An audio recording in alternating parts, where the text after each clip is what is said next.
ইলিশ মাছ দিয়ে একবার শুধু কচুরমুখী এইভাবে রান্না করে খেয়ে দেখবেন, আজীবন স্বাদ মুখে লেগে থাকবে।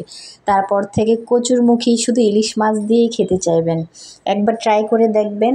চলেন আপনাদেরকে আজকে আমার রেসিপিটা দেখিয়ে দিই। এটা সাধারণত দক্ষিণবঙ্গের মানুষের এভাবে রান্না করে খায়, এক এক জেলায় এক একভাবে রান্না করে। আমার কাছে কিন্তু এটাই বেস্ট, এবং আমি এটা শিওর দিতে পারি যে আপনাদেরও এরপর থেকে এই তরকারিটাই বেস্ট লাগবে।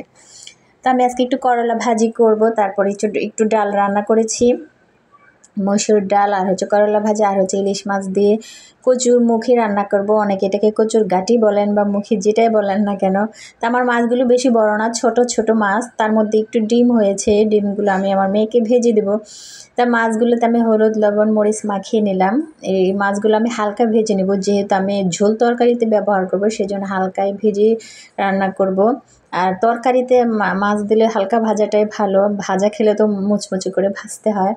তো এদিকে আমি তরকারি রান্না করার জন্য আগে এটাই স্পেশাল মশলা এই তরকারির জন্য।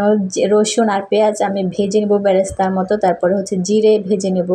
এই ভেজে নেওয়া ইগুলো আমি অন্য একটা বাটিতে উঠিয়ে নেব।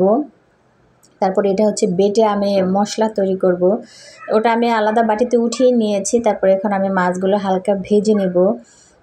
যেহেতু কাঁচা মাছ আমি খাই না, সেটা ইলিশ মাছ হোক আর যেই মাছ হোক না, যদি ফ্রেশ মাছ থাকে তাহলে কাঁচা মাছেরও তরকারি কিন্তু খুব মজা লাগে। যারা কাঁচা খান তারা কাঁচাই দিতে পারেন, তাহলে ঘ্রাণটা আরও বেশি সুন্দর হয়। তো আমি এখানে অল্প একটু ডিম আমি আমার মেয়েকে আবার দিলাম। আমার মেয়ে আমার পেছন পেছন ঘুরঘুর করছে। এখন যেহেতু আমাদের বাহিরে রান্না করতে হচ্ছে, মেয়েকে নিয়ে বিপদেই রান্না করতে হয়। আমার মেয়ে আবার মাছের ডিম খাওয়ার জন্য পেছনে দাঁড়িয়ে অপেক্ষা করছিল, তা ওকে আমি ডিমটা ভেজে দিয়ে নিয়ে তারপর মাছটা উঠিয়ে নিয়েছি। তো যে কড়াইতে আমি করলা ভাজি করেছি সেটাতে রান্না করে নেব। ভাজিটা আমি আলাদা একটা বাটিতে উঠিয়ে নিয়েছি। তারপরে এখানে আরেকটু তেল দিয়ে এখানে কচুরমুখীতে আমি লবণ দিয়েছি, কাঁচামরিচ আর হলুদ, এর বেশি কিছুই আমি এখানে ব্যবহার করব না।